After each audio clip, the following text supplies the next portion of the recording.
Unit 6 Hindi उपन्यास देवरानी जेठानी की कहानी। कब है? 1870 गौरी दत्त का। देखो इसमें एक इम्पोर्टेंट लाइन है, बच्चे माँ शीतला के नाराज होने के भय से चेचक का टीका नहीं लगवाते थे।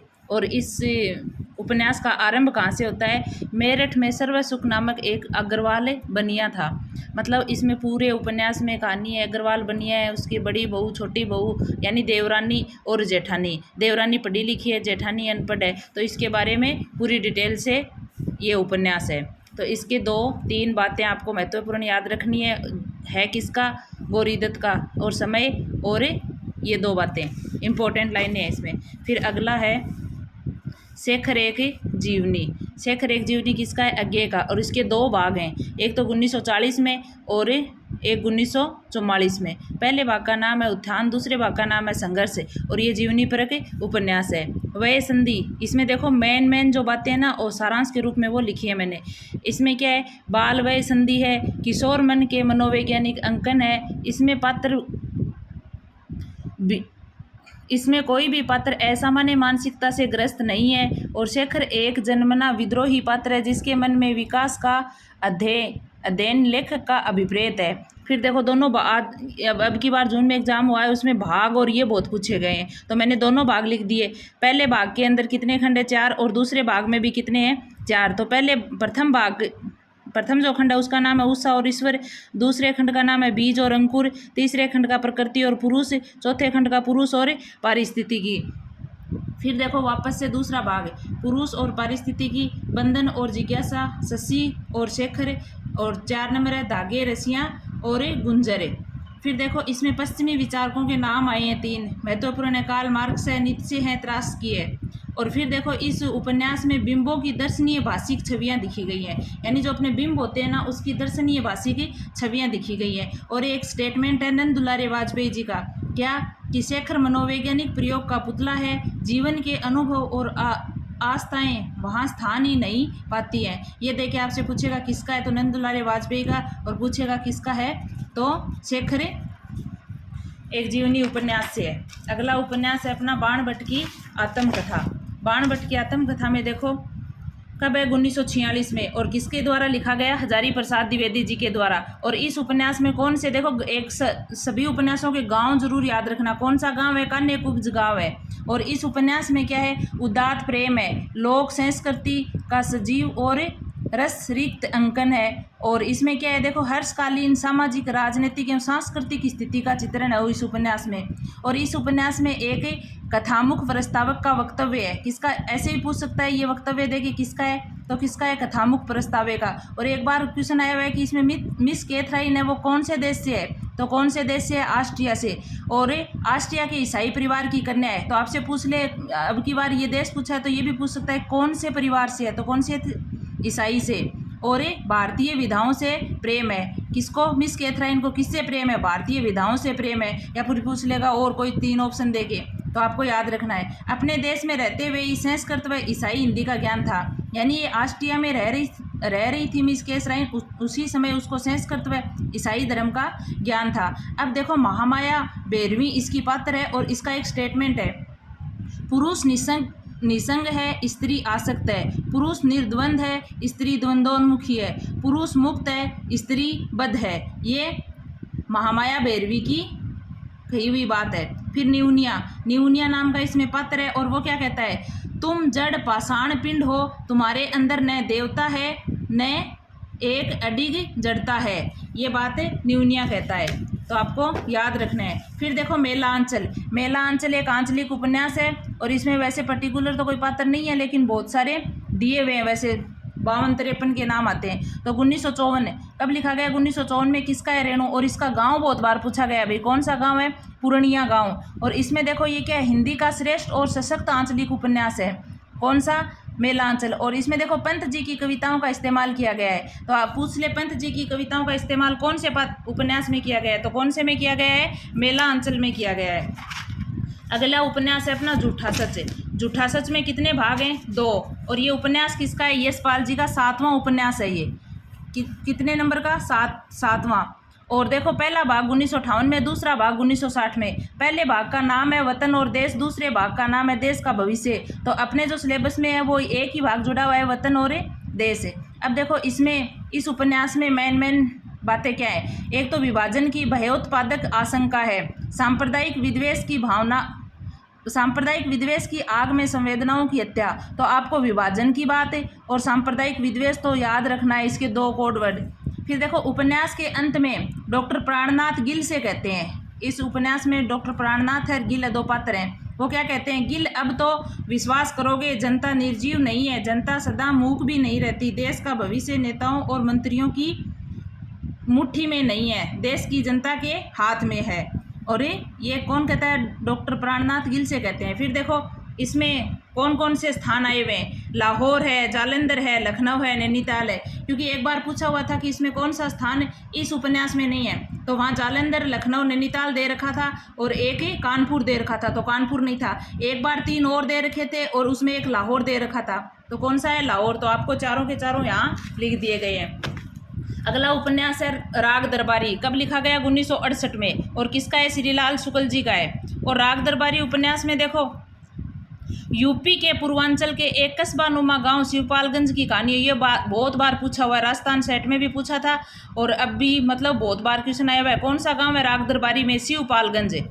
और अब देखो इसके अंदर मेन बातें क्या है, ग्रामीण करुणाई जिंदगी की आलोचना, और दूसरा है कस्बाई जीवन की व्यंग्यपूर्ण अभिव्यक्ति, तीसरा है श्रीलाल शुक्ल ने पुनर्प्रकाशन की भूमिका में लिखा है, यानी श्रीलाल शुक्ल जी ने इसका पुनर्प्रकाशन की भूमिका लिखी थी। तो ये बात पूछी हुई है पीछे। और तो आपको याद रखनी है क्या लिखा था, जैसे जैसे उच्च स्तरीय वर्ग में गबन, धोखाधड़ी, भ्रष्टाचार और वंशवाद अपनी जड़ें मजबूत करता जाता है, वैसे वैसे यह उपन्यास भी ज़्यादा प्रासंगिक होता जाता है। और इसके 2 इम्पोर्टेंट पात्र भी हैं, कौन कौन है, मास्टर मोतीराम और बाबू रामादीन। फिर है आपका बंटी, आपका बंटी कब लिखा गया, 1971 में, और किसका है ये, मनु भंडारी जी का है। और आपका बंटी में देखो मनु भंडारी जी का ये उपन्यास है, इसमें पूरी मेन बातें लिख दी गई हैं और 16 भागों में है। ये कितने भागों में है, 16 भागों में। अब देखो इसमें क्या है, तलाकशुदा पति पत्नी की संतान की समस्या है। बंटी है ना, इन दोनों का पति मतलब इसके पुत्र है और दाम्पत्य संबंध का विघटन है। और आपका बंटी का पूरा नाम क्या है, अरुण बत्रा, ये पूरा नाम भी पूछा हुआ है एक बार आपको, तो ये भी याद रखना है। उपेक्षित पक्ष कौन कौन से हैं इसमें, देखो मुख्य स्त्री पात्र स्त्रीत्व को, यानी सबसे उपेक्षित पक्ष कौन सा रहा, स्त्रीत्व रहा। और बालक को असुरक्षा की भावना है इस उपन्यास में, मातृ प्रेम की लालसा है। और यह उपन्यास विवाह की असफलता और तलाक की ट्रेजेडी के त्रास को बेगुना ही बंटी ही अधिक भोगता है, यानी इसके मम्मी पापा का तलाक हो जाता है तो ये बंटी ही इसकी पूरे दुख को भोगता है। बंटी के पिता होते हुए भी वह बिना पिता का और माँ के रहते हुए भी वह बिना माँ का हो गया है। अंततः उसे मिला भटकाव, असमंजस से और अकेलापन। और इसके देखो इसमें बाल पात्र पूछे हुए हैं कि बाल पात्र कौन कौन से हैं, तो मैंने बता दी है, जोत है, अम्मी है, टिट्टू है, इतना ही है। लेकिन पूछ सकता है जोत कौन है, डॉक्टर जोशी का बेटा, बेटी, बंटी का दोस्त, कुछ भी पूछ सकते हैं। तो देखो जोत कौन है, डॉक्टर जोशी की बेटी है। अम्मी कौन है, डॉक्टर जोशी का बेटा और जोत बेटी, और टिट्टू बंटी का दोस्त है। अब देखो इसके मेन जो पात्र है ना वो आपको याद रखने हैं, मतलब केंद्रीय पात्र कौन है इसमें, केंद्रीय पात्र है आपका बंटी। बंटी कौन है, केंद्रीय पात्र है। और है कौन ये, शकुन व अजय का बेटा है। शकुन और अजय का विवाह विच्छेद हो जाता है तो ये बंटी की जो व्यथा होती है उसके बारे में बताया गया है। शकुन कौन है, बंटी की माँ। अजय कौन है, बंटी का पिता। मीरा कौन है, अजय की दूसरी पत्नी। और डॉक्टर जोशी कौन है, शकुन के दूसरे पति, वकील चाचा। प्रमिला कौन है, जोशी की मर्द पत्नी। और चिन्नू कौन है, मीरा का बेटा। फूफी कौन है, शकुन के घर की नौकरानी। कुन्नी कौन है, शर्मा साहब की लड़की। तो ये पूछ सकते हैं कि कौन क्या था, तो ये पूरा मैंने आपको लिख दिया है। अगला है मानस का हंस, कब लिखा गया, 1872 में। उपन्यास किसका है, मानस का हंस, अमृतलाल नागर का। अमृतलाल नागर का उपन्यास है, कितने खंडों में है, 49 खंडों में, और जीवनी परक उपन्यास है ये। तो इसमें देखो मानस के हंस में क्या है, राम और काम का द्वंद्व, पत्नी के प्रति अतिशय आसक्ति। मानस का हंस तुलसीदास जी के जीवन पर लिखा गया है। तो इसमें तुलसीदास जी की पत्नी की अतिशय आसक्ति, राम और काम का द्वंद्व। सहयोग देखो कौन कौन सी किताब से लिया गया है, ये भी पूछा हुआ है कि मानस का अंश लिखने में अमृतलाल जी ने किन किन पुस्तकों का सहयोग लिया। तो एक लिया था तुलसी काव्य मीमांसा का, ये रचना किसकी है, उदय भानु सिंह की। दूसरा लिया था काशी का इतिहास, और तीसरा अकबर से। इन 3 किताबों से लिया था तुलसी काव्य मीमांसा, काशी का इतिहास और अकबर से। अब देखो मोहिनी एक बात बोलती है मानस के इसमें, क्या, मनुष्य के मन से सुंदर और कुछ नहीं है होता, ईश्वर यदि है तो मनुष्य के मन में ही समाये हुए हैं। क्यों ये बात मोहिनी बोलती है कि अगर भगवान ईश्वर कहीं है तो मनुष्य के मन में ही है वो। और मोहिनी रैदास का एक भजन भी गाती है इसमें। अब देखो इसके पात्र, अब्दुल्ला बेग, मेघा भगत, बेनी माधवदास, पंडित गंगाराम, गणेश्वर मंगलू, नंददास शिवचरण वेद। वेरी इंपॉर्टेंट है, इसको तो आपको याद ही रखना है। अगला अपना उपन्यास है धरती धन्य है अपना। धरती धन्य है अपना उपन्यास किसका है, जगदीश चंद्र जी का है। और देखो इसमें क्या है, पंजाब की ग्रामीण पृष्ठभूमि पर है और लाहौर के आसपास 5 दिन की कहानी है। ये जगदीश चंद्र जी अपने ननिहाल में रहते हैं और वहाँ जो दलित लोग हैं ना, वो उनके नाना जी का जो खेत है उसकी बुआई करते हैं, उसका जो जीवन देखता है ना ये जगदीश जी, तब ये उपन्यास लिखते हैं। और किस पे है, दलित जीवन पर है। अब आपके आ जाए कि दलित जीवन पर कौन सा उपन्यास है, तो कौन सा है, धरती धन्य है अपना।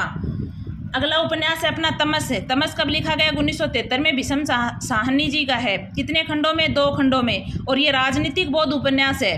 कैसा है, राजनीतिक बौद्ध उपन्यास है। अब देखो विभाजन की पृष्ठभूमि है इसमें, सांप्रदायिक विद्वेष और पंजाब में 1947 में। अब देखो विभाजन की पृष्ठभूमि सांप्रदायिक विद्वेष, सांप्रदायिक की बात पीछे भी अपने एक उपन्यास में आई थी, किसमें, झूठा सच में। अब देखो स्वाधीनता प्राप्ति से पूर्व पंजाब में पैदा हुए सांप्रदायिक तनाव व क्रूरताओं का अंकन है।